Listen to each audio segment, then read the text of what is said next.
والصلاة والسلام على سيد المرسلين وعلى آله وأصحابه أجمعين. أما بعد، فأعوذ بالله من الشيطان الرجيم. بسم الله الرحمن الرحيم. فأما من أعطى واتقى وصدق بالحسنى فسنيسره لليسرى. صدق الله العظيم. اللہ رب العزت ارشاد فرماتا ہے، جو شخص صدقہ و خیرات کرتا ہے اللہ سے ڈرتا ہے اور اسلام کی تصدیق کرتا ہے، اس کے لیے ہم راستے آسان بنا دیں۔ اس آیت مبارکہ میں 3 چیزوں کا ذکر فرمایا ہے۔ ایک فرمایا کہ جو شخص صدقہ اور خیرات کرتا ہے، صدقہ اور خیرات کا معنی یہ ہے، ایک صدقہ اور خیرات فرضی ہوتا ہے، اسے زکوٰۃ کہتے ہیں، اور ایک صدقہ اور خیرات نفلی ہوتا ہے۔ یہ دونوں کو شامل ہے۔ ان دونوں میں سے جو بھی، یعنی صدقہ نوافلہ یا صدقہ واجبہ جو انسان پر واجب ہے، فرض ہے، وہ ادا کرتا ہے۔ دوسرا فرمایا تقوی اختیار کرتا ہے، اللہ سے ڈرتا ہے۔ پہلے بھی عرض کیا تھا کہ نیک اعمال میں سے کوئی عمل ہو، تقوی اختیار کرنا، اللہ کا ڈر اس میں ہونا، یہ اس کی عبادت کا مغز ہے، اصل ہے۔ نماز پڑھنا، روزہ رکھنا، حج کرنا، زکوٰۃ ادا کرنا، یا باقی جتنے بھی اعمال صالحہ ہیں، ان میں اللہ کا ڈر ہونا بہت ضروری ہے۔ اگر اللہ کا ڈر، اللہ کا خوف اسے نکال لیا جائے تو وہ عبادت ہی نہیں ہے۔ اس لیے بعض دفعہ صرف ڈر، صرف اللہ کا ڈر، یہ بخشش کا سبب ہوتا ہے۔ وَإِنَّ الَّذِينَ يَخْشَوْنَ رَبَّهُمْ بِالْغَيْبِ لَهُمْ، فرمایا جو اللہ سے ڈرتا ہے، اللہ سے خوف کرتا ہے، اللہ کے سامنے ہونے سے اسے ڈر ہے، یہ قیامت کے دن میں اللہ کے سامنے کیسے حاضر ہوگا، فَلَهُمْ مَغْفِرَةٌ وَأَجْرٌ كَبِيرٌ، اس کے لیے بہت بڑی مغفرت ہے۔ صرف یہ ڈر اور خوف ایسی شے ہے کہ اس کی وجہ سے انسان بخشا جاتا ہے۔ وَمَن خَافَ مَقَامَ رَبِّهِ جَنَّتَانِ، کہ جو اللہ کے سامنے کھڑا ہونے سے ڈرا، اللہ اسے 2 جنتیں عطا فرمائے۔ ایک شخص کا حضرت عمر فاروق رضی اللہ تعالیٰ کے وقت میں، وہ کسی عورت کے پیچھے لگا تھا، اور حضرت عمر فاروق رضی اللہ کا بڑا روب، بڑا دبدبا تھا، لوگ آپ سے بہت ڈرتے تھے۔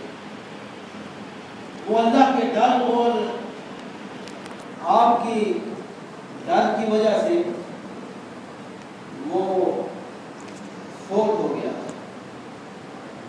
اسے اتنا خوف لاحق ہوا کہ اس کا وصال ہو گیا۔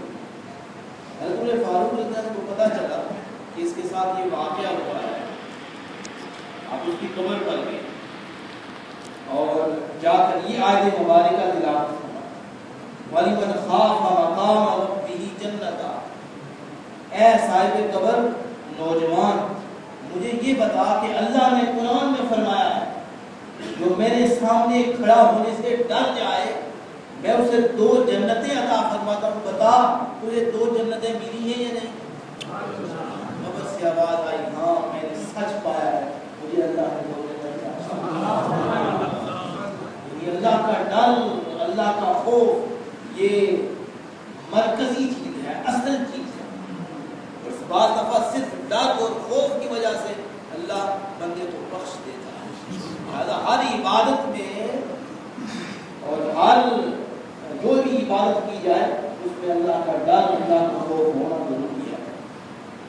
تو فرمایا جو اللہ کے راستے میں خرچ کرتا ہے اس کے بعد اللہ سے ڈرتا بھی ہے اور اسلام کو سچ مانتا ہے، فرمایا فَسَنُيَسِّرُهُ لِلْيُسْرَىٰ، اس کے لیے راستے آسان فرما دیتے ہیں۔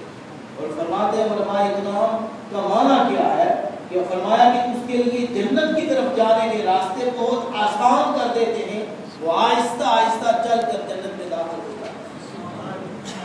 ایک اور مقام میں فرمایا إِن تُبْدُوا الصَّدَقَاتِ فَنِعِمَّا هِيَ وَإِن تُخْفُوهَا، فرمایا جو اللہ کی راہ میں خرچ کرتا ہے، اللہ کی راہ میں خرچ کرتا ہے، فرمایا بہت اچھی بات ہے۔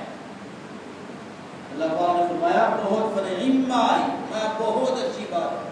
اگر وہ ظاہر کر کے خرچ کرے پھر بھی بہت اچھی بات ہے۔ وَإِن تُخْفُوهَا، اور اگر وہ خفیہ طریقے سے دے، آرام سے کسی فقیر کو مسکین کو دے دے، یعنی نمائش نہ کرے، فرمایا فَهُوَ خَيْرٌ لَكُمْ، یہ زیادہ بہتر ہے۔ یہ اگر ظاہری دے کسی کو پتہ چل جائے پھر بھی اچھی بات ہے، لیکن اگر خفیہ طریقے سے دے کسی کو پتہ نہ چلے، فرمایا فَهُوَ خَيْرٌ لَكُمْ، یہ تمہارے لیے بہت بہتر ہے۔ اور علماء اکرام یہ مفسرین اکرام یہ فرماتے ہیں کہ جو فرض یعنی زکوٰۃ جو ہے، جو فرض انسان پر جو فرض ہوتی ہے وہ دوسروں کو پتہ ہونا چاہیے، یہ فرض یہ زکوٰۃ ادا کرتا ہے۔ اور اگر صدقہ یہ نافلہ نفلی صدقات و خیرات کرتے ہیں وہ خفیہ طریقے سے دوسرے کو پتہ نہ چلے۔ تو دونوں کا ذکر قرآن مجید میں اللہ نے فرمایا، اگر کوئی خفیہ طریقے سے دیتا ہے یا ظاہری طریقے سے دیتا ہے، فرمایا بہت اچھا ہے، لیکن فَهُوَ خَيْرٌ لَكُمْ، فرمایا جو خفیہ طریقے سے دیتا ہے وہ زیادہ بہتر ہے، اس لیے اس میں ریا کم ہوتا ہے، اس میں شہرت کم ہوتی ہے، لوگوں کو پتہ کم چلتا ہے، اس کے اندر اخلاص زیادہ ہوتا ہے، فرمایا یہ زیادہ بہتر ہے۔ فرمایا وَيُكَفِّرُ عَنكُم مِّن سَيِّئَاتِكُم، اس سے تمہارے یہ صدقہ اور خیرات کرنے سے تمہارے گناہ معاف ہو جاتے ہیں، تمہارے گناہ معاف ہو جاتے ہیں۔ اس کا معنی یہ نہیں ہے کہ اس کے پاس بہت زیادہ پیسے ہیں وہی صدقہ اور خیرات کرے، نہیں، اس کے پاس کم ہے وہ بھی صدقہ اور خیرات کرے۔ کسی کے پاس 1 روپیہ ہے، 5 روپے ہیں، 10 ہے، 100 ہے، 1000 ہے یا لاکھ کی اوپر اتنا، لیکن جتنا اخلاص کے ساتھ اللہ کو اخلاص کے ساتھ، اللہ نے بندے کو ظاہر کو نہیں دیکھتا، اللہ بندے کو دلوں کو دیکھتا ہے، نیت کو دیکھتا ہے۔ نیت اگر ٹھیک ہو اور بعض عمل نہ بھی کرے تو وہ اعمال میں لکھا جاتا ہے۔ نیت صحیح ہو، بندہ عمل نہ کرے تب بھی اعمال میں لکھا جاتا ہے۔ بعض لوگوں کے اعمال قیامت کے دن کھولے جائیں گے، ان کے اندر اچھے عمل پائے جائیں گے، وہ عرض کریں گے باری تعالیٰ یہ کہاں سے آئے، یہ تو ہم نے کیے نہیں۔ اللہ رب العزت فرمائے کہ ہاں تم نے ان کی نیت کی تھی لہٰذا ہم نے اعمال میں لکھ دیا ہے۔ نیت کا صحیح ہونا بہت ضروری ہے، ہر عمل میں، ہر عمل میں، ہر کام میں نیت کا صحیح ہونا ضروری ہے۔ یعنی اعمال کا دار و مدار نیتوں پر ہے، بنیاد اس کی نیت ہے، نیت صحیح ہو کام نہ بھی ہو ٹھیک ہو جاتا ہے۔ اور اگر نیت صحیح نہ ہو، بنیاد صحیح نہ ہو تو اعمال جتنے بڑے ہو، پہاڑوں جتنے عمل ہو، لیکن نیت صحیح نہیں ہے تو وہ اعمال قابل قبول نہیں۔ لہذا نیت کا صحیح ہونا یہ ضروری ہے۔ حضرت عبداللہ ابن مسعود رضی اللہ تعالیٰ عنہ روایت فرماتے ہیں، حضور نے فرمایا 2 باتیں قابل رشک ہیں، 2 باتیں ایسی ہیں جن پر رشک کرنا جائز ہے۔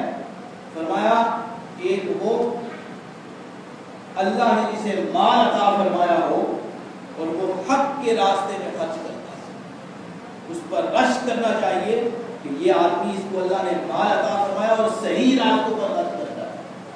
یہ بھی ایک بہت ضروری بات ہے۔ یعنی مال کا عطا فرمانا یہ اللہ کی طرف سے ہے، لیکن مال کا عطا فرمانے کے بعد راہ حق جو ہے، جو سیدھے راستے ہیں، حق کے راستے ہیں، ان پر خرچ کرنا یہ بھی ہے۔ یعنی وہ شخص جس کے پاس مال ہو لیکن اچھے راستوں میں خرچ نہ کرتا ہو، حق کے راستے کو خرچ نہ کرتا ہو، ویسے خرچ کرتا ہو یا ویسے ضائع کرتا ہو، وہ قابل قبول نہیں ہے۔ یعنی وہ اعمال، یعنی مال ہو لیکن مال کے ساتھ سیدھے راستوں پر خرچ کرنا یہ بھی لازمی ہے۔ دوسرا فرمایا جس کے پاس علم ہو، جسے اللہ نے علم عطا فرمایا ہو، اور علم سے مراد قرآن مجید کا علم، یہ دنیاوی علم نہیں ہے جسے ہم پڑھ کے اتنا پڑھ جاتے ہیں کہ پتہ نہیں ہم کیا کریں گے، دنیا پورا زندگی ادھر ہی رہنا ہے، مال کمانے کے لیے یہ پڑھتے نہیں۔ جس کے پاس قرآن مجید کا علم ہو، علم دین ہو، اور علم دین کے بعد وہ علم دین خرچ کرے، اشاعت کرے، اس کے حضور نے فرمایا وہ بھی قابل رشک شخص ہے، اس پر رشک کرنا چاہیے کہ کاش اس کے بعد علم ہے اور ایسے خرچ کرتا ہے، اس کی اشاعت کرتا ہے، نشر و اشاعت کرتا ہے، میرے پاس بھی ایسا علم ہو، علم دین ہو، اس میں بھی ایسا خرچ کروں، ایسی اشاعت کروں۔ اسے علم دین مراد ہے، دنیاوی علم نہیں۔ دنیاوی علم جتنا مرضی پڑھ لو، نماز پڑھنے کا علم نہ ہو کیا فائدہ؟ دنیاوی علم پڑھ کے ہم تو یہ سمجھتے ہیں کہ دنیا کا جو علم پڑھے وہی علم ہے، علم وہ ہے، اس کو وضو کرنے کا پتہ نہیں ہے، اس کو نماز پڑھنے کا پتہ نہیں ہے، اللہ کے سامنے سجدہ دینے کا پتہ نہیں ہے، ہمارے صالحہ کیسے کرنے ہیں ان کا پتہ نہیں ہے، وہ علم کیا ہو؟ لیکن اس کو ہم بڑا عالم سمجھتے ہیں، یہ بہت بڑی اس نے ڈگریاں کی ہوئی ہیں، ان ڈگری کو کچھ فائدہ نہیں، یہ دنیا تک رہنے والی ہے۔ حضور علیہ السلام صحابہ اکرام تھے، شہید ہوئے، حضور نے فرمایا اس وقت کوئی اس طرح کی تنگی تھی، فرمایا دو کو دفن کرو، دو کو ملا کر دفن کرو، فرمایا پہلے اس کو رکھو جس نے قرآن مجید زیادہ پڑھا ہو، جس نے قرآن مجید زیادہ پڑھا ہو اس کو پہلے رکھو، اس کو زیادہ اہمیت دو جس نے قرآن مجید زیادہ پڑھا۔ علم دین ہے، یہ نہیں ہے کہ بس ٹھیک ہے جی اس کی عمر میں کیا نہیں کہ بوڑھا ہو گیا میں نہیں پڑھا تو آپ نے شرم نہیں کرنی چاہیے، کچھ نہ کچھ سیکھنا چاہیے اور سیکھ کر کچھ نہ کچھ آگے پہنچانا چاہیے۔ علم دین اللہ رب العزت کے سامنے کوئی شے نہیں، اللہ اخلاص دیکھتا ہے، نیت دیکھتا ہے۔ کوئی تھوڑا کچھ علم پڑھ لے، کوئی سورہ یاسین شریف یاد کر لے، سورہ ملک شریف یاد کر لے، سورہ اخلاص شریف یاد کر لے، یعنی چھوٹی صورت یاد، بڑی صورتیں بھی ہیں، چھوٹی بھی ہیں، نہیں پڑھا تو کچھ نہ کچھ کوشش کرنی چاہیے، علم دین حاصل ہو اور علم دین کی پہچان ہو، علم دین کی اشاعت ہو، یہ ضروری کام ہے۔ یہ اس کے بغیر کیسے انسان کہتا ہے کہ میں بڑا علم والا ہوں یا بڑا مقیم، علم سے کے ساتھ ہی آدمی، علم دین کے ساتھ ہی آدمی بڑا بنتا ہے۔ اللہ